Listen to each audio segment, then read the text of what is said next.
তো কেমন আছো বন্ধুরা? তোমাদের সকলকে স্বাগত জানাই পাইট্রন এবং দ্য আইকিউ বুস্টারের একটি নতুন ভিডিওতে।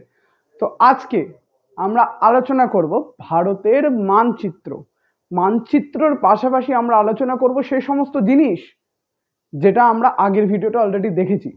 কি দেখেছি? ভারতের সুবিশাল উত্তরে যে বিরাজমান হিমালয় পর্বত তার ব্যাপারে। তোমরা যদি আমার আগের ভিডিওটা দেখে থাকো সেটাতে তোমরা খুব সহজেই বুঝতে পেরে যাবে যে ভারতের যে প্রাকৃতিক অঞ্চলের যে ভূপ্রাকৃতিক বিভাগগুলো রয়েছে সেটা কি কি। তো বেশি সময় নষ্ট না করে আমরা খুব তাড়াতাড়ি দেখে নেব কয়েকটা জিনিস। প্রথমে আমি তোমাদেরকে রিক্যাপ করে দেব উত্তরের সুবিশাল হিমালয় পর্বত।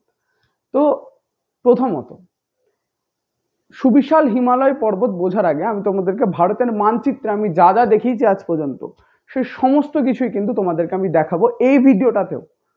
তো ভিডিওটাকে স্কিপ না করে গোটাটা দেখো যাতে একটা খুব মিনিংফুল আন্ডারস্ট্যান্ডিং তোমরা পেতে পারো।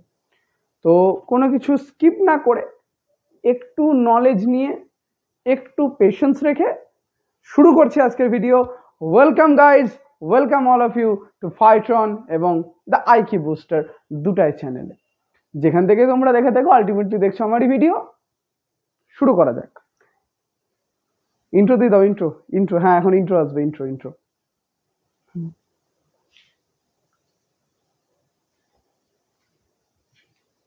তো শুরু করছি। প্রথমে আমি তোমাদেরকে রিক্যাপ করে দিব ভারতের প্রাকৃতিক যে ভূভাগ বা ভারতের এন্টায়ার ইন্ডিয়ার যে সমস্ত টোপোগ্রাফিগত যে বৈষম্যগত দিকগুলো আছে, অর্থাৎ কি কি ভাগে ভাগ করা যায়। প্রথমেই কি চলে আসে? উত্তরের সুবিশাল হিমালয়, তাই তো? বা যাকে আমরা ইংরেজিতে বলি নর্দার্ন হিমালয়ান রেঞ্জেস, তাই তো? Northern Himalayan ranges. আবার আমি রিক্যাপ করে দিচ্ছি কি ভারতের হিমালয় সুবিশাল হিমালয় পার্বত্য অঞ্চলকে মূলত তিনটি ভাগে ভাগ করা যায়। কত ভাগে? তিনটি। বাবা গো, কটা? তিনটি ভাগে। কি কি? প্রথমত যেটা আমরা দেখব সেটা হবে কি তিনটি ভাগ বলছি, মূলত চারটি ভাগে ভাগ করা যায়। কটা ভাগে ভাগ করা যায়? চারটি ভাগে। যেমন প্রথমত কি আছে, আমি ভারতের আগে ড্রাফট ম্যাপটা আঁকি।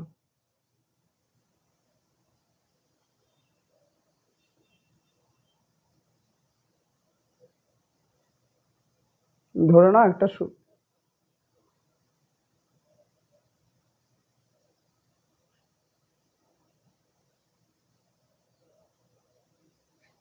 এটা ধরে নাও এটা ভারতের ড্রাফট ম্যাপ। এই ড্রাফট ম্যাপের যদি একদম আমি উত্তরে দেখি যে এখান থেকে শুরু করে রাজস্থানের আগে থেকে শুরু করে এই গোটা অঞ্চল, এর মধ্যে চারটা ভাগ পাবো। কি কি? প্রথমত পাবো আমরা ট্রান্স হিমালয়। কি? ট্রান্স। দুই নাম্বার কি? হিমাদ্রি। তিন নাম্বার কি? ট্রান্স হিমালয়, হিমাদ্রি হিমালয় দিয়ে আবার পাবো মিড, মানে মাঝখানে যেটা আছে। আর চার নাম্বারে কি? শিবালিক। এটা আমরা আগের দিন পড়েছি। ট্রান্স হিমালয়, হিমাদ্রি হিমালয়, মিড হিমালয় আর শিবালিক হিমালয়। এই যে ট্রান্স হিমালয়, এবার ভালো করে আরেকবার লক্ষ্য করো। ট্রান্স কি?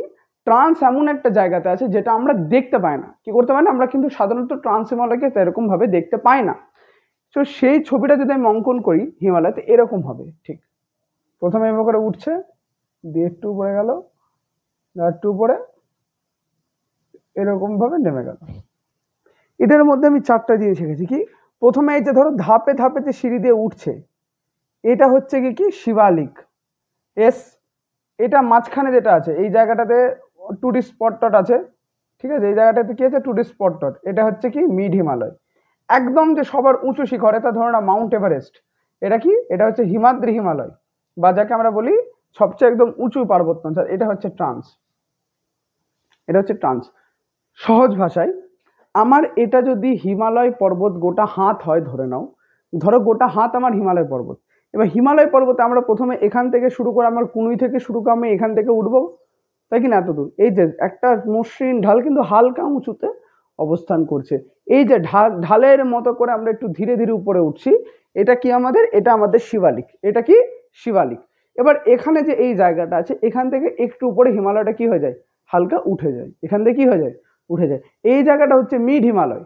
মিড হিমালয় থেকে আমার আঙ্গুলের ডগা থেকে শুরু করে একদম উপর অবধি, একদম এই আঙ্গুল অবধি, এই জায়গাটা কি, এই জায়গাটা হবে আমার কি, এখান থেকে এত দূর আমার তোমার শিবালিক, এখান থেকে এত দূর মিড, এখান থেকে এত দূর কি হবে হিমাদ্রি হিমালয়, আর হিমাদ্রি হিমালয়ের পিছন অর্থাৎ এই অংশটা কি আমার ট্রান্স।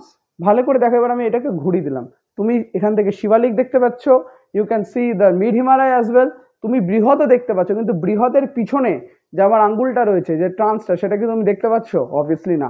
তো আমার তোমার কাছে সোজা প্রশ্ন, দ্বিতীয়বার করছি আমি, যে আমি যদি মিড হিমালয়তে দাঁড়াই আমি কি দেখতে পাবো, ট্রান্স হিমালয় নাকি হিমাদ্রি হিমালয়? অবভিয়াসলি আমি কি দেখতে পাবো, হিমাদ্রি। আমি কি ট্রান্স দেখতে পাবো না? আমি যদি বৃহদে উঠি, অর্থাৎ আমি যদি হিমাদ্রিতে উঠি, তাহলে কিন্তু আমি পিছনের ট্রান্স দেখতে পাবো। এই ট্রান্স হিমালয়ের আগের দিন আমি তোমাদেরকে অংশটা পড়েছিলাম, ট্রান্স হিমালয়ের পিছনে আছে, দেখো এই জায়গাটা আমার কি ট্রান্স, আমি বললাম এই ট্রান্সটাকে আমি যখন এরকম করছি দেখা যাচ্ছে কি না, তো এই জায়গাটা কি হবে আমার ট্রান্স হিমালয়। আশা করি এতটুকু তোমাদের ক্লিয়ার আছে। এবার আমি আগের দিন তোমাকে পড়াচ্ছিলাম ট্রান্স হিমালয়ের অংশ, কি পড়াচ্ছিলাম, ট্রান্স হিমালয়ের অংশ। এবার ট্রান্স হিমালয় কি, এখান থেকে ধরে নাও যে এখানে তো গোটা পার্বত্য অঞ্চল করছি, এই যে এই জায়গাটা যেটা ধীরে ধীরে উঠছে, একটু বড় বর্ডার করলাম, এই যে এই জায়গাটা, এই জায়গাটা থেকে শুরু হচ্ছে, এর নিচে এই জায়গাটা থেকে শুরু করে একদম গোটা পশ্চিমবঙ্গ। এটা কি, এটা হচ্ছে উত্তরের বিশাল সমভূমি, উত্তরের বিশাল সমভূমি। উত্তর কেন, কারণ উত্তর দিকে আছে তাই, আর কি, আর নিচেরটা দক্ষিণ। আমি যদি কোনো জায়গাটা এইভাবে করে দেখি তাহলে নর্থ হয়, নিচেরটা সাউথ হয়, এটা কি হয় ওয়েস্ট, আর এটা ইস্ট। তো এখান থেকে যদি মাঝ বরাবর একটা রেখা কল্পনা করি তাহলে কি হবে, নিচে হচ্ছে উপরে হচ্ছে তাই কি নর্থ। এই যে এই গোটা জায়গাটা আমি যেটা এক্স এক্স করে দেখাচ্ছি, এটা কি, the great northern plain of India, the great northern plain of India, উত্তরের সুবিশাল ময়দান বা উত্তরের সুবিশাল সমভূমি। তার নিচে দেখো ডেল্টা আকৃতি, ডেল্টা মানে এই যে ত্রিভুজ আকৃতি ধরে নাও, ডেল্টা বদ্বীপ পড়েছো তোমরা, ডেল্টা আকৃতির দেখো একটা কিন্তু ভূমিরূপ সৃষ্টি হচ্ছে, এটাকে বলা হয় ডেকান প্ল্যাটু। কি বলা হয়, ডেকান প্ল্যাটু। ডেকান কেই তোমার হিন্দিতে বলে দক্ষিণ, যেটা তোমরা বিভিন্ন সিনেমায় দেখেছো। রিসেন্ট যে মুভিগুলো সবচেয়ে হাইপ রেটেড ছিল বা হাইপার রেটেড ছিল, যেমন ছাওয়া, ওখানে তুমি কি দেখেছো, সম্ভাজি মহারাজ বলছে আকবরকে, আকবর দ্য সেকেন্ডকে কি বলছে, যে जब तक आपके पांव दक्कन पे हैं आपका कोई कुछ नहीं उखाड़ सकता। तो दक्कन में है, दक्कन মানে ডেকান, দক্ষিণ কাকে বলে, নর্মদা নদী। এবার দেখো দক্ষিণ বা ডেকান কোন জায়গা থেকে আমরা চিহ্নিত করবো, একটা নির্দিষ্ট চিহ্নিত জায়গা তো থাকবে, অবভিয়াসলি আছে। সেটা কি, এই যে গুজরাটের এই জায়গাটা, এখান থেকে দুটো পশ্চিম বাহিনী নদী বেরিয়েছে, ভালো করে মনে রাখবে, পশ্চিম বাহিনী নদী। ভারতের কেবলমাত্র দুটাই পশ্চিম বাহিনী নদী আছে, তার মধ্যে দুইটাই হচ্ছে গিয়ে কি এই পাশাপাশি একদম উপর নিচ করে, উপর থেকে এইখান থেকে একটা নদী বেরিয়েছে, এই নদীটা নাম হচ্ছে কি নর্মদা, এবং তার ঠিক নিচে রয়েছে কি তাপ্তি রিভার। কি, একটা হচ্ছে নর্মদা উপরেরটা, নিচেরটা হচ্ছে তাপ্তি, দুজনে একদম খুব এতটুকু ডিস্টেন্সে বেরিয়েছে নর্মদা আর তাপ্তি রিভার। এখান থেকে বের করে এভাবে করে গেছে নর্মদা, আর এইভাবে করে এখান থেকে গেছে তাপ্তি, একটা নর্মদা আর একটা তাপ্তি। দুটা কিন্তু গিয়ে পড়ছে কোন সাগরে, এদিকটা কোন সাগর আছে, অ্যারাবিয়ান সি। কোথায় পড়ছে, আরব সাগরে পড়ছে। এখানে কিন্তু ভারত মহাসাগর নয়, এখানে কিন্তু এটা অ্যারাবিয়ান সি। এটা কি, এর নাম হচ্ছে অ্যারাবিয়ান সি। অ্যারাবিয়ান সিতে গিয়ে পড়ছে, এবং ভারতের এই একমাত্রই হচ্ছে দুটো পশ্চিম বাহিনী নদী। নদীর কথা বলতে গিয়ে আমার একটা বলি তোমাদেরকে, যে ভারত একটি অন্তর্বাহিনী নদীও আছে। অন্তর্বাহিনী নদী মানে যে নদীটা ভারতে কোন একটা নির্দিষ্ট জায়গা থেকে উৎপন্ন হয়েছে ঠিকই, কিন্তু সেটা তার যে মোহনা, অর্থাৎ যে তার শেষ স্থল, শেষ গন্তব্যস্থল, সেটা কিন্তু কোনো মতে সমুদ্র নয়, সেটা একটা জায়গা থেকে উৎপন্ন হয়েছে এবং সমুদ্রে যাওয়ার আগেই সে তার সমস্ত জীবন দশা হারিয়ে ফেলেছে। এবার জীবন দশা কি জানতে হবে, জীবন দশা কি জানতে হবে।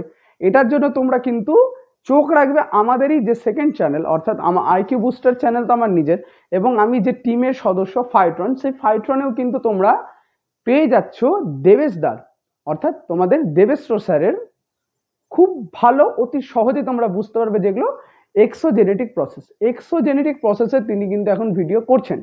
এক্সোজেনেটিক প্রসেসে তোমরা বুঝতে পারবে সমস্ত জিনিস, কি কি কারণে কি কি হয়, আইওভি আকৃতির উপত্যকা কেন হয়, মন্থকূপ বা পটহোলস কি, তারপর কি জলপ্রপাত, এই সমস্ত বিষয়। এছাড়া কি নদীর জীবন দশা, আমি খুব শর্টে বলছি, একটা নদী জীবন দশা 3 ধরনের। কি? যেমন একটা মানুষের জীবনধারাকে কয় ভাবে ভাগ করা হয়, কেউ কেউ ভাগ করেছে 3 ভাগে, কেউ কেউ ভাগ করেছে 4 ভাগে, কেউ কেউ ভাগ করেছে 10 ভাগে। 3 ভাগ কি কি? যেমন প্রথমত কি শৈশব, সেকেন্ডটা বাল্য, 3 নম্বর কি বয়ঃসন্ধিকাল, শৈশব, বাল্য, বয়ঃসন্ধি। কেউ কেউ ভাগ করেছেন বেশি, শৈশব, বাল্য, কৈশোর, বয়ঃসন্ধি গেল। আচ্ছা, এরপরে কি আছে আরো কি? Early childhood, early infancy, late childhood, middle childhood, late infancy, adolescence, অ্যাবসোলেন্স, বিভিন্ন ধর প্রিন্যাটাল স্টেজ, নিওন্যাটাল স্টেজ, বিভিন্ন ভাগে ভাগ করে। যেমন একটা মানুষের জীবন দশা রয়েছে, সাধারণত আমরা মেনে চলবো কি জীবন দশার 3টা অংশ। কি কি? প্রথমত জন্ম নিল, সেকেন্ডে বড় হলো, থার্ডে গিয়ে টপকে গেল। থার্ডে গিয়ে কি হলো? টপকে গেল, মানে মরে গেছে। সেরকম একটা নদীরও কিন্তু জীবন দশা ঠিক সেরকম, একটা মানুষের সাথে কম্পেয়ার করো একটা নদীর জীবন দশা।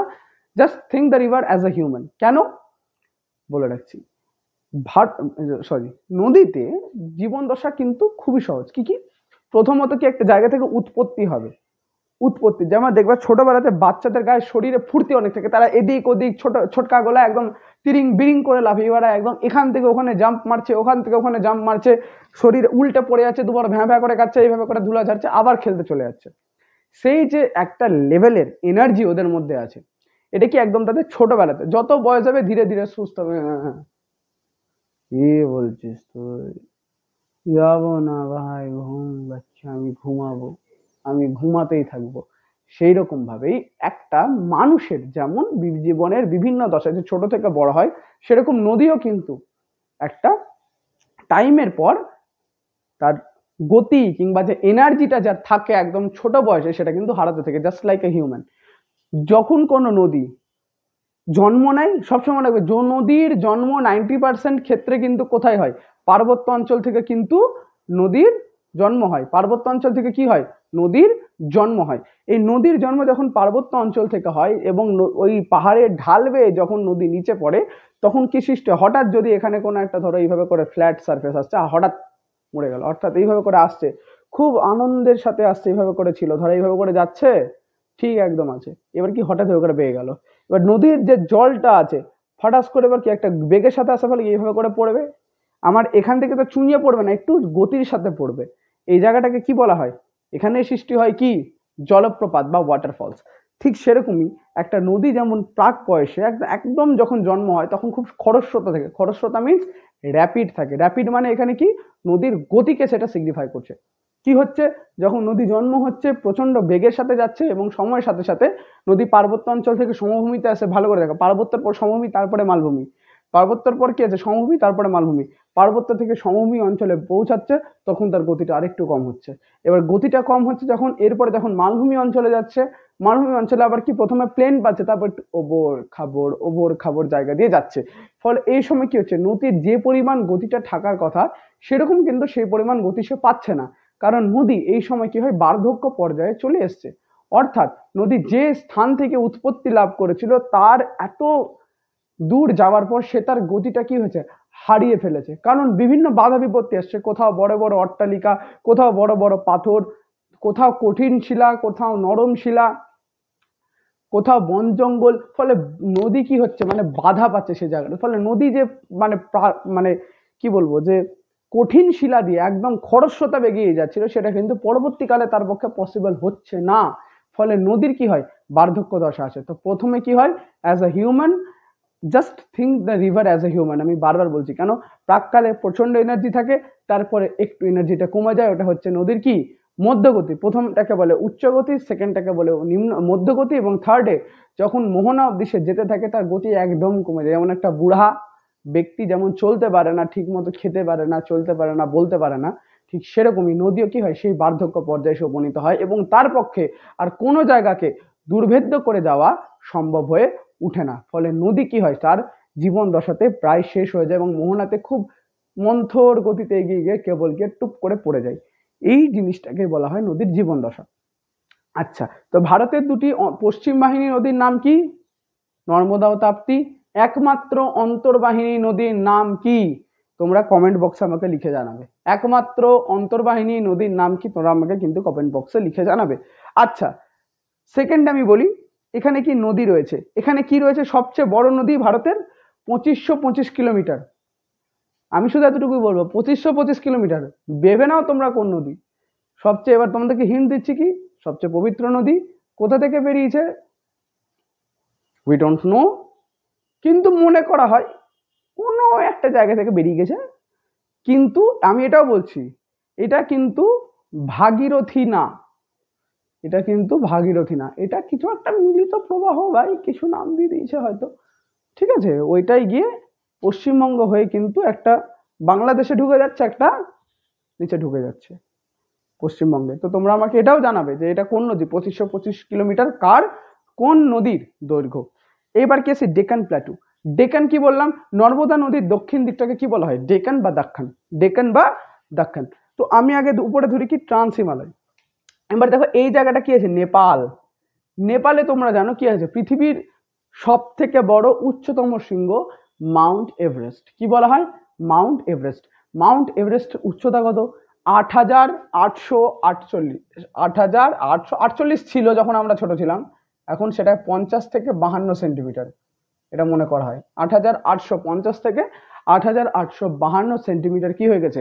বেড়ে গেছে। এভারেস্ট কিন্তু যে বৃহৎ হিমালয়, বৃহৎ হিমালয় কিন্তু নবীন ভঙ্গিলজাত পর্বত। হিমালয় কিন্তু কি নবীন ভঙ্গিলজাত পর্বত, আমি আগেও বলেছি। এবং নবীন ভঙ্গিলজাত পর্বতের একটা সবচেয়ে বড় বৈশিষ্ট্য হচ্ছে নবীন ভঙ্গিলজাত পর্বত উত্থান হতেই থাকে। যতক্ষণ না সেটা প্রাচীন হচ্ছে, তার উত্থান একদম শেষ হয়ে যাবে। যখন উত্থান শেষ হয়ে যাবে তখন কি হবে? সেটা প্রাচীন ভঙ্গিল পর্বত হিসাবে কিন্তু আমাদের সামনে উপস্থাপিত হবে। কিন্তু যতদিন বেড়ে যাচ্ছে সেটা কি হবে? নবীন ভঙ্গিল পর্বত। কি হবে? নবীন ভঙ্গিল পর্বত। তো হিমালয় কি? নবীন ভঙ্গিল পর্বত। এই হিমালয়ের অংশই কি এসছে? আমাদের মাউন্ট এভারেস্ট। এখানে কি আছে? Mount Everest. এবার এখান থেকে ধরেন এটা কি চলে গেছে? মাউন্ট এভারেস্ট, এইভাবে করে, তাই তো? কি চলে গেছে? Mount Everest. এরপরে কি আছে? এর মাঝখানে এই জায়গাটা শিবালিকের ঠিক এই জায়গাটায়, এই জায়গাটা চলে গেছে মাউন্ট এভারেস্ট। গোটা নেপালে কি আছে? মাউন্ট তোমার বৃহৎ হিমালয়। তার মাঝখানে কি রয়েছে? মিড হিমালয়। এখানেই আমরা যাই ঘুরতে, কুল্লু, মানালি, দার্জিলিং, জলপাইগুড়ি, শিলিগুড়ি, তারপর তোমার ওই কেন বলে শিলিগুড়িতে অনেক ঘোরার জায়গাটা আছে, কালিম্পং, ঠিক আছে, কার্শিয়াং, লাভা, কুল্লু, মানালি, মসৌরি, নৈনিতাল, সমস্ত এই জায়গাতেই আছে। এর উপরে যখনই আমরা যাব, আমরা এই জায়গাটাতে পৌঁছাবো কাশ্মীর। এবার যদি আমি বলি কাশ্মীর ভ্রমণস্থল হিসাবে, কাশ্মীর, কাশ্মীর কোন জায়গাতে অবস্থান করে? ভ্রমণস্থল হিসাবে কাশ্মীর কোন জায়গাতে অবস্থান করে? অ্যান্সার কিন্তু ট্রান্স হিমালয়। এবার ট্রান্স হিমালয়তে যাওয়া যায় না আমি বললাম, কিন্তু কাশ্মীর কিন্তু এর পিছনে অবস্থান করে। কারণ কি? নেপাল সাইড থেকে কিন্তু পর্বতগুলো বিশাল উঁচু হতে শুরু করে দিয়েছে।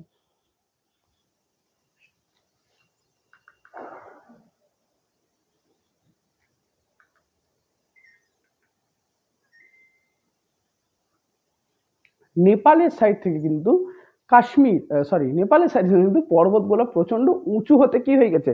এসিতেও ঘেমে যাচ্ছি, ভাবা যায় কত বকতে হচ্ছে তোমাদের পিছনে। তত কিন্তু সেটা কি হয়ে যাচ্ছে?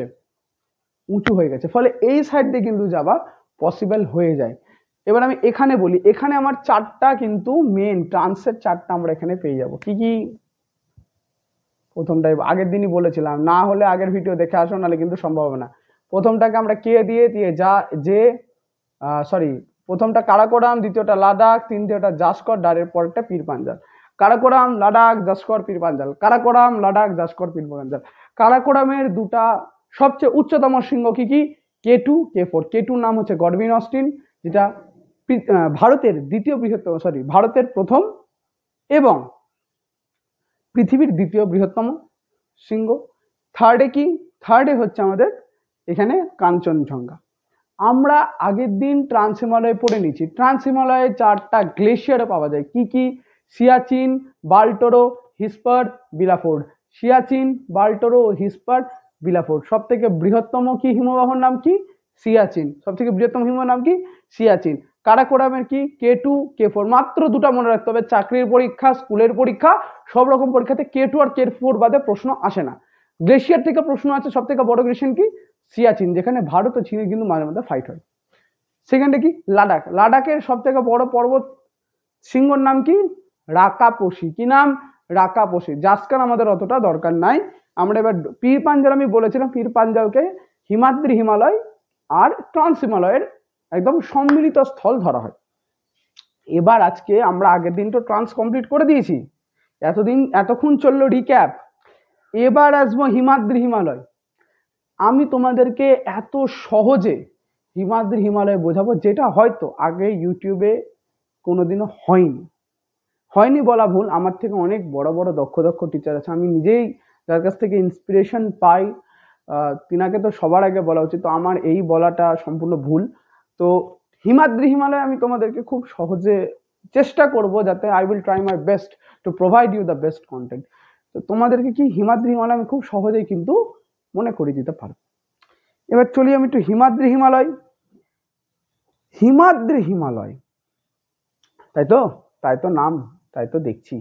আই থিঙ্ক তোমরা ভারতের ম্যাপটা বুঝতে পেরেছো। এবার হিমাদ্রি হিমালয় আমি একটু শুরু করি। হিমাদ্রি হিমালয়, এবার কি? হিমাদ্রি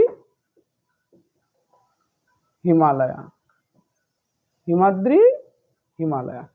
হিমাদ্রি হিমালয় কোথা থেকে শুরু হয়েছে, কোথায় গেছে? স্টার্টিং আর এন্ডিং পয়েন্টটা আগে আমি জেনে নিই, তারপর মাঝখানগুলো দেখা যাবে। Starting point SP, starting point কোথায়? নাঙ্গা, নাঙ্গা ব্র্যাকেটে নাঙ্গা, নাঙ্গা পর্বত, নাঙ্গা পর্বত। আর এন্ডিং পয়েন্ট কোথায়? নামচা বোয়া, নামচা বোয়া, যাকে বলে নামচা বারবা, নামচা বারবা। স্টার্টিং পয়েন্ট হচ্ছে নাঙ্গা পর্বত আর এন্ডিং পয়েন্ট হচ্ছে নামচা বোয়া বা নামচা বারবা। এবার আমি তোমাদেরকে মনে করে মাঝখানে কি কি আছে, এখানে ধরো এটা কি? নাঙ্গা। আমি নাঙ্গা পর্বতকে দিব সিম্বল N1 আর এটাকে দিব N2, কারণ দুটাই NN দিয়ে শুরু। তো এখান থেকে শুরু করলাম, চলে গেলাম এত দূর। এটা কি? N1, এটা N2। একটা হচ্ছে নামচা বোয়া, একটা হচ্ছে নাঙ্গা, এটা হচ্ছে নামচা বোয়া আর এটা হচ্ছে কি? নাঙ্গা পর্বত। এরপর আমি ঢুকি এখান থেকে। আচ্ছা, আমি প্রথমেই বললাম ম্যাপটাকে তোমরা যদি মনে থাকে না থেকে একটু পিছনে যাও, একটু রিমাইন্ড করো, একটু রিমাইন্ড করে তোমরা একটু ভালো করে দেখো না। ম্যাপটাতে আমি বলেছিলাম যে হিমাদ্রি হিমালয় কিন্তু ভারত থেকে নেপাল হয়ে আবার ভারতে ঢুকেছে, ভারত থেকে নেপাল হয়ে অরুণাচল প্রদেশের মাধ্যমে আবার কিন্তু সিকিম হয়ে ভারতে ঢুকে কিন্তু সিকিম কিন্তু এখন ভারতের অংশ হিসাবে ধরা হয়। তো সিকিম থেকে ঢুকে কিন্তু ভারতে ঢুকেছে। কিন্তু এটা কোথায় আছে? 90% আছে নেপাল, বাকি 10% আছে কোথায়? ভারতে। 90% কোথায় আছে? নেপাল, 10% আছে ভারতে। এবার নাঙ্গা পর্বত থেকে শুরু করে নামচা বোয়া অব্দি যাই। প্রথমেই আসলে তোমাদেরকে একটা গল্প বলি। একটা ছিল বাঁদর, একটা কি ছিল? একটা বাঁদর ছিল। এবার কামেদ বলে একটা ছেলে ছিল, সে কি করলো? বাঁদরের লেজটা ধরে টানলো। এবার না, কামেদের একটা বউ ছিল যার নাম ছিল নন্দা দেবী। প্রথম আবার বলছে, একটা বাঁদর ছিল, বাঁদর। এবার একটা বাঁদরের তো লেজ থাকে, তাই কি না? বাঁদর ছিল এবং একটা লোক ছিল, একটা গ্রামে একটা লোক ছিল, তার নাম ছিল কামেদ। কামেদের একটা খুব সুন্দরী বউ ছিল যার নাম হচ্ছে নন্দা দেবী, নন্দা দেবী। কামেদ হচ্ছে একটু পাগল টাইপের লোক। কামেদ যাচ্ছে হে হে হে হে করে দেখছে একটা বাঁদর, দেখছে বসে কলা খাচ্ছে। হঠাৎ করে গিয়ে বাঁদর লেজটা এই টান, চল আমার সাথে। বাঁদরের লেজ ধরে কি করলো? টান মারলো। এই কথা শুনে গ্রামে হই হুল্লোড়, কি হলো, কে হয়েছে, কে মরেছে, কি হয়েছে? তখন কি করলো, চলে আসলো কে, হ্যাঁ হ্যাঁ হ্যাঁ কি করছো কি করছো, থামো থামো করতে করতে কে চলে আসলো, নন্দা দেবী। তো প্রথম 3টা পর্বত আমাদের মনে চলে আসলো, কি কি, প্রথমের নাম হচ্ছে বাঁদর লেজ, বাঁদর লেজ। সেকেন্ডে কে আসলো, কামেদ, কামেদ। 3 নম্বরে নন্দা দেবী। প্রথমত হচ্ছে কে, বাঁদরের লেজ ধরে টানলো কামেদ, কামেদ থেকে দেখে চলে আসলো কে, নন্দা দেবী। তো বাঁদর লেজ, কামেদ, নন্দা দেবী, বাঁদর লেজ, কামেদ, নন্দা দেবী, বাঁদর লেজ, কামেদ, নন্দা দেবী। এবার এই বাঁদর লেজ আর কামেদ যে এই 3টা পর্বতের মাঝেই বাঁদর লেজ, কামেদ ও নন্দা দেবী, এই 2টা পর্বতের প্রথম 2টা পর্বতের মাঝখানে অবস্থান করছে কে, গঙ্গোত্রী, যমুনোত্রী, কেদারনাথ, বদ্রীনাথ। গঙ্গোত্রী, যমুনোত্রী, যদি গঙ্গোত্রী মনে থাকে যমুনোত্রী মনে থাকবে, কেদারনাথও মনে থাকবে, বদ্রীনাথও মনে থাকবে। ঠিক আছে, আচ্ছা আচ্ছা। এরপর আমি ঢুকে যাই একটু নেপাল। এবার নেপালের পর্বতগুলো কি, এখানে আসছে ধবলগিরি, কি নাম আসছে, ধবলগিরি। একদম এই বডি টডি নিয়ে দাঁড়িয়ে আছে, একদম আমার বডি নাই যদিও, কি দেখাচ্ছি হ্যাঁ, বেজ্জতি হয়ে গেছে। ধবলগিরি, ধবলগিরির পর কে আসে, ধবলগিরির পর আসে অন্নপূর্ণা, মা অন্নপূর্ণা, জয় মা অন্নপূর্ণা। এখান থেকে চলে আসলো অন্নপূর্ণা, কি চলে আসলো, অন্নপূর্ণা। ধবলগিরি, অন্নপূর্ণা, তারপরে কি আসলো, মানসালু, মাংসের আলু, মাংসের আলু। দেবী অন্নপূর্ণার পর মাংসের আলু আনা ঠিক না, কিন্তু আছে মানসালু, কি আছে, মানসালু। তারপর আসছে আমাদের অন্নপূর্ণা দেবীর আরেক রূপ এবং তার বরের সাথে, গৌরী শঙ্কর, কি নাম, গৌরী শঙ্কর, গৌরী শঙ্কর। তাহলে কি হলো, ধবলগিরি, অন্নপূর্ণা, মানসালু, গৌরী শঙ্কর। গৌরী শঙ্কর ছু করে পালিয়ে গেল কোথায়, মাউন্ট এভারেস্টে। ছুঁয়ু, কি নাম, ছু বা ছুঁয়ু। তারপর কি, মাউন্ট এভারেস্ট, কি নাম, মাউন্ট এভারেস্ট। মাউন্ট এভারেস্টের পর কি, ম্যাকালা, হিন্দিতে ম্যাকালু, ম্যাকালু, আমি কালু, মাকলু বা ম্যাকালু, মাকলু। মাকলুর পর কি, এবার চলে আসবে আবার ভারতে, কাঞ্চনজঙ্ঘা, কি নাম, কাঞ্চনজঙ্ঘা, কি নাম, কাঞ্চনজঙ্ঘা, কাঞ্চনজঙ্ঘা। তারপরে কে, আরেকবার বলি, নাঙ্গা পর্বত, প্রথমে কি, এখানে প্রথমে রয়েছে বান্দর লেজ, কামেদ, নন্দা দেবী, ধবলগিরি, অন্নপূর্ণা, মাংসের আলু বা মানসালু, গৌরী শঙ্কর, ছুঁয়ু, মাউন্ট এভারেস্ট, মাকলু। এটা কে, এটা হচ্ছে কাঞ্চনজঙ্ঘা, কাঞ্চনজঙ্ঘা দিয়ে নামচা বাবা। আর যে বাকি পর্বতগুলো আছে খুব ছোট ছোট, বাকি যে পর্বতগুলো আছে কি খুবই ছোট ছোট, তো ওগুলো আমাদের মনে করার কোনো দরকার নেই। ঠিক আছে, তো এটা গেল কি হিমাদ্রি। এখন লিখেছি বাঁদর লেজ, কামেদ, নন্দা দেবী, ধবলগিরি, গৌরী শঙ্কর, অন্নপূর্ণা,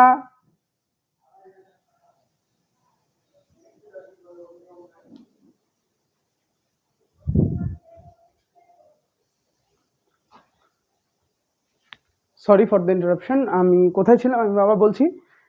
প্রথমে কি শুরু হলো, নাঙ্গা পর্বত, এন্ডিং পয়েন্ট কোথায়, নামচাবোয়া, মাঝখানে গেছে বাঁদর লেজ, কামেদ, নন্দা দেবী।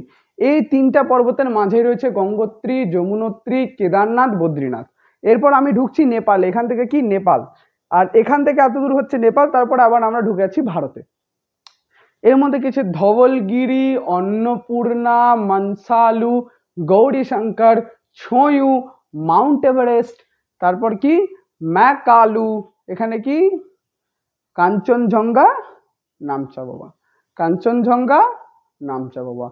কাঞ্চনজঙ্ঘা থেকে নামচা বাবাতে গিয়ে, নামচা বাবা অরুণাচল প্রদেশে রয়েছে, এখানে গিয়ে আমাদের শেষ। তো আশা করি তোমরা বৃহৎ হিমালয় খুব সহজে বুঝতে পেরেছো। বৃহৎ হিমালয় বোঝাটা খুব একটা টাফ না, খুব সহজ। এরপরে আমাদের কি বৃহৎ হিমালয় কমপ্লিট। এবার কি, এবার আমরা আসি পর্যটন স্থল। পর্যটন স্থল মানে মিড হিমালয়, শিবালিক সম্বন্ধে আমাদের সেরকম জানা করার প্রয়োজনই নাই, কারণ শিবালিক থেকে শুরু করছে এখান থেকে, এবং শিবালিকের নিজে কি রয়েছে, বিশাল সমভূমি। তো আজকের ভিডিওটা আমি খুব ছোট্ট করেই কিন্তু শেষ করে দেবো। এরপরে প্রথমেই আমরা কি বলবো, মিড হিমালয় নিয়ে কথা বলবো। মিড হিমালয়ের অন্যতম গুরুত্বপূর্ণ বৈশিষ্ট্য হচ্ছে কি, ইহা পর্যটন স্থলের জন্য অত্যন্ত গুরুত্বপূর্ণ। এটা কি, এটা পর্যটন স্থলের জন্য অত্যন্ত গুরুত্বপূর্ণ। যে কোনো পর্যটন স্থল, অর্থাৎ কুল্লু, মানালি, দার্জিলিং, জলপাইগুড়ি ধরো, ডুয়ার্স বলো, তুমি এবার বলে নাও গ্যাংটক, সিকিম, যা যা রয়েছে সব কোথায় রয়েছে, সবটি রয়েছে। কিন্তু যত পর্যটন স্থল 90% of them are located in mid Himalaya. সবটি কোথায় রয়েছে, মিড হিমালয়ান রেঞ্জেসে কিন্তু অবস্থান করছে। কারণ কি, এর উপরে আমি যত উপরে যেতে থাকবো আমার ঠান্ডা লাগতে লাগবে। এবং ঠান্ডা কেন লাগে, আগের ভিডিওতে বলেছিলাম প্রতি 1000 মিটার অর্থাৎ 1 কিলোমিটার উচ্চতায় 6.5 ডিগ্রি সেন্টিগ্রেড হারে তাপমাত্রা কিন্তু ডিক্রিজ হয়, অর্থাৎ কমতে থাকে। একে কি বলা হয়, ল্যাপস রেট। এটা কোথায় হয়, মূলত ট্রোপোস্ফিয়ারে। কোথায় হয়, মূলত ট্রোপোস্ফিয়ার। এটা অলরেডি আমি বায়ুমণ্ডলের যে ভিডিওটা আমার চ্যানেলের নিচে আমি ডেসক্রিপশন বক্সে তার লিঙ্ক দিয়ে দেবো, তোমরা গিয়ে সেটা দেখে নিতে পারো। বায়ুমণ্ডলে এটা আমি পড়িয়েছি তোমাদেরকে। এরপরে কি, তো মিড হিমালয়ে দেখি না সেরকম ভাবে কোনো কি বলবো, সেরকম ভাবে কিন্তু কোনো রকম ঠান্ডা ফান্ডা ওরকম ভাবে পড়ে না। যদি শীতকাল থাকে সেটা আলাদা ব্যাপার, কিন্তু গ্রীষ্মকাল এবং অক্টোবর শরৎকাল দুটা কিন্তু পর্যটনের জন্য খুব ভালো। এখানে যে গাছ পাওয়া যায়, এখানে সবচেয়ে বেশি পাইন গাছ পাওয়া যায়, সেকেন্ড কথা। থার্ড কথা কি, এখানে যে ঘাসগুলো পাওয়া যায় তাকে স্থানীয় ভাষায় বলে মার্গ। যেমন স্বর্গকে স্বর্গ বলে, সেরকম এটাকে কি বলে, মার্গ। এর মধ্যে সব থেকে অন্যতম ঘাস হচ্ছে গুলমার্গ। কি নাম, গুলমার্গ। গুলমার্গ কোথায় পাওয়া যায়, মিড হিমালয়ান রেঞ্জেসে। এবার মিড হিমালয় রেঞ্জেস আমাদের প্রায় কমপ্লিট। মিড হিমালয়ান রেঞ্জেসে কি দেয়, নাম, এতগুলা নাম বললাম, যত পর্যটন স্থল সবাই কোথায় আছে, মিড হিমালয় রেঞ্জেসে। জিজ্ঞেস করে এটা কোথা থেকে শুরু কোথায় শেষ, মাঝখানে কি আছে, বাঁদর লেজ, বাঁদর বলে একটা বাঁদর ছিল, বাঁদরের লেজ ধরে চললো কামেদ, কামেদ লেজ ধরে টানাতে গ্রামে পড়লো হয়েছে, আসলো কে, নন্দা দেবী। এরপর কি, ধবলগিরি, অন্নপূর্ণা, মানসালু, গৌরীশঙ্কর, ছয়ু, মাউন্ট এভারেস্ট, মাউন্ট এভারেস্টের পর কি, কাঞ্চনজঙ্ঘা, নামচা বাবা। কাঞ্চনজঙ্ঘার পর কোথায় চলে গেলো, নামচা বাবা। তো যে ঘাসটি পাওয়া যায় মিড হিমালয় রেঞ্জেসে তার নাম কি, গুলমার্গ। সোনমার্গও পাওয়া যায়, গুলমার্গ পাওয়া যায়। একটা নাম হয় সোনমার্গ, একটা নাম হয় গুলমার্গ। এই সোনমার্গ এবং গুলমার্গের ঘাটি, ঘাটি বা ভ্যালি যাকে বলি আমরা, উপত্যকাও রয়েছে, বিশাল উপত্যকা রয়েছে, খুব দেখতে খুব সুন্দর হয় গুলমার্গ ও সোনমার্গ। এরপরে কি আছে, শিবালিক। শিবালিক কিন্তু সেরকম ভাবে কোনো ইম্পর্টেন্ট নয়, তবে শিবালিক থেকে আমরা জাস্ট উঠতে শুরু করি। তো সেখানে সেরকম কোনো ভূপ্রাকৃতিক কিংবা বায়োলজিক্যাল ডাইভার্সিটি কিন্তু সেরকম ভাবে পাওয়া যায় না। সবচেয়ে বেশি বায়োলজিক্যাল ডাইভার্সিটি কোথায় পাওয়া যায়, সবচেয়ে বেশি বায়োলজিক্যাল ডাইভার্সিটি কিংবা যাকে আমরা বায়োডাইভার্সিটি বলি, জীব বৈচিত্র্য, সেটা কোথায় পাওয়া যায়, এক্স্যাক্টলি মিড হিমালয়ান রেঞ্জেসে। কারণ সবচেয়ে ঠান্ডা জায়গাতে তো কেউ থাকতে পারবে না ভাই। মিড হিমালয়ান রেঞ্জেস যেখানে বন জঙ্গল পরিপূর্ণ, একদম বেস্ট থাকার জন্য, সেখানে সবচেয়ে বেশি কি পাওয়া যায়, বায়োডাইভার্সিটি সবচেয়ে বেশি হয়। এবং আমি যদি বলি গোটা পৃথিবীর মধ্যে সবচেয়ে বড় বায়োডাইভার্সিটি কোথায় হয়, ক্রান্তীয় চিরহরিত অরণ্য। কোথায়, ক্রান্তীয় চিরহরিত অরণ্য, কিংবা যাকে ইংরেজিতে বলে এভারগ্রিন ফরেস্ট। এভারগ্রিন ফরেস্ট কোথায় রয়েছে, মামা কোথায় আছে, ঠিক ওটা রয়েছে নিরক্ষীয় অঞ্চলে। কোথায় রয়েছে, নিরক্ষীয় অঞ্চলে। তো আজকে আমাদের কি শেষ, আজকে আমাদের ভারতের নর্দার্ন হিমালয় কিন্তু গোটাটা শেষ।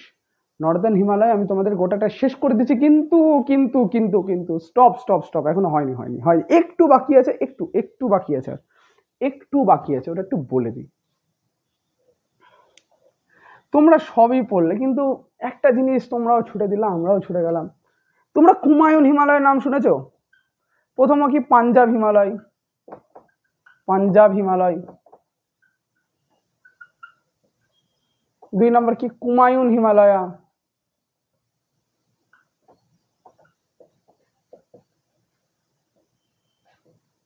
3 নম্বরে কি, নেপাল হিমালয়া।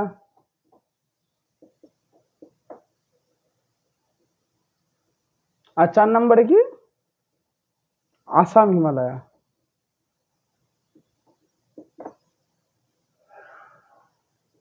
এগুলো কোথায় আছে আমরা দেখে নিলাম, এখানে এইভাবে করে আমি দেখে নিলাম, প্রথমে তার ট্রান্স, তারপর বৃহৎ, তারপর কি এখানে মধ্য, তারপর শিবালিক, তাই তো? তা দেখলাম তো,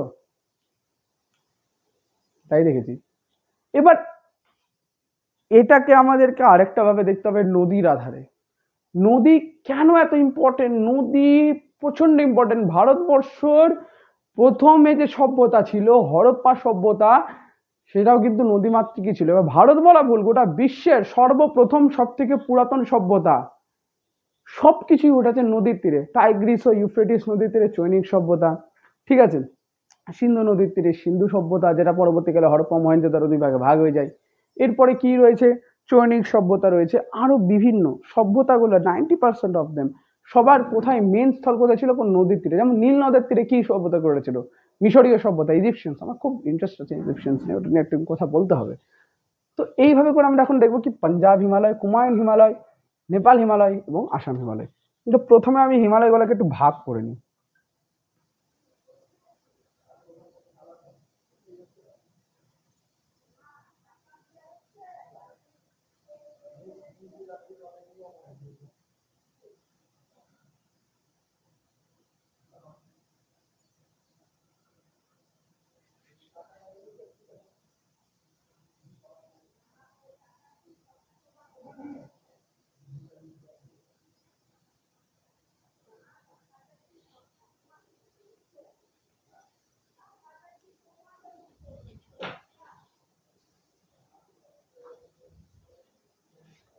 sorry for the interruption once again. তো এখানে আমরা কি আঁকলাম? হিমালয়ের 4টা পর্বত ছিল, অর্থাৎ ট্রান্স, হিমাদ্রি, মধ্য, শিবালিক। এখান থেকে কিন্তু অনেকটা নদী গেছে। প্রথমে গেছে এদিক দিয়ে সিন্ধু নদী, গেছে সিন্ধু। সিন্ধুর সাথে সাথে তার 7টি উপনদীর মধ্যে একটি উপনদী এখান থেকে গেছে। শাখা নদী বলো, উপনদী বলো, শতদ্রু। এর নাম হচ্ছে সিন্ধু, এটা শতদ্রু। এখান থেকে গেছে কালী নদী বলে একটা নদী আছে, কি নাম? কালী। এখান থেকে গেছে আমাদের তিস্তা নদী। আর এখানে গেছে দিয়ান, দিয়ানকে বলা হয় ব্রহ্মপুত্রা। কালী, তিস্তা, দিয়ান বা ব্রহ্মপুত্র। সিন্ধু, শতদ্রু, কালী, তিস্তা, দিয়ান, 5টা নদী গেছে। সিন্ধু, শতদ্রু, কালী, তিস্তা, দিয়ান। আচ্ছা, যেটা বলছিলাম সেটা হচ্ছে এখান থেকে 5টা নদী গেছে, কি কি? সিন্ধু, শতদ্রু, কালী, তিস্তা, দিয়ান বা দিয়ানকে ব্রহ্মপুত্র বলে। সিন্ধু ও শতদ্রুর মাঝখানে এই জায়গাটা গেছে পাঞ্জাবের সাইডে, কারণ সিন্ধু এবং শতদ্রু ভারতের মানচিত্রে তোমরা দেখবে এটা গেছে কিন্তু মূলত পাকিস্তান। সিন্ধু বর্তমানে কথা রয়েছে পাকিস্তানে, এবং শতদ্রুটা কোথায় রয়েছে? এখানে পাকিস্তানের সাইডে, মানে এখান থেকে পাকিস্তান, সিন্ধুর দিকটা, শতদ্রুটা একটু ভারতের মাধ্যমে গিয়ে গেছে পাকিস্তানে। এটা কোথায় গিয়েছে? এই জায়গাটা বলে পাঞ্জাব হিমালয়। কি কোথায় আছে? পাঞ্জাব। পাঞ্জাব ভারতেও আছে, আবার পাকিস্তানও আছে। পাঞ্জাব হিমালয়, এই জায়গাটা শতদ্রু আর কালীর মাঝখানে এই জায়গাটাকে বলে কি? কুমায়ুন হিমালয়। এটা মোস্ট ইম্পর্টেন্ট, কুমায়ুন হিমালয়। কালী ও তিস্তার মাঝে রয়েছে আমাদের কি? পাঞ্জাব হিমালয়। এখানে আছে নেপাল হিমালয়, নেপাল হিমালয়। এটা হচ্ছে নদীর আধারে, এটা হচ্ছে নদীর বেসিসে, নদী এখানে মেন ফ্যাক্টর। আর এখানে রয়েছে আসাম হিমালয়।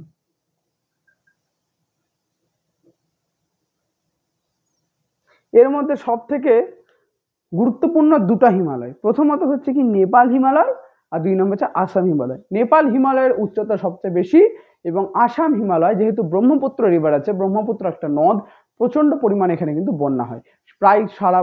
প্রায় 90% টাইম যখন এর মধ্যে দুকুল ছাপিয়ে বিপুল পরিমাণ জলরাশি প্রবেশ করে বিভিন্ন কারণে, তখন এটা কিন্তু বন্যার সৃষ্টি করে। সেই জন্য আসামের মধ্যে যেহেতু এটা রয়েছে, সেজন্য এখানে বন্যা প্রচুর হয়। নেপাল হিমালয় সবচেয়ে উঁচু, কারণ মাউন্ট এভারেস্ট রয়েছে তোমরা জানোই। আর সবচেয়ে বড় কি, আসাম হিমালয় হচ্ছে বন্যার জন্য বিখ্যাত। তো এই ছিল আজকে আমাদের ভিডিও। যদি তোমাদের ভিডিওটা ভালো লেগে থাকে, চ্যানেলটিকে সাবস্ক্রাইব করে বেল আইকনটি টিপে পাশে থাকো, এবং ভিডিওটাকে একটা লাইক করে দাও এরকমই ভ্যালুয়েবল কন্টেন্টস আরো পেতে।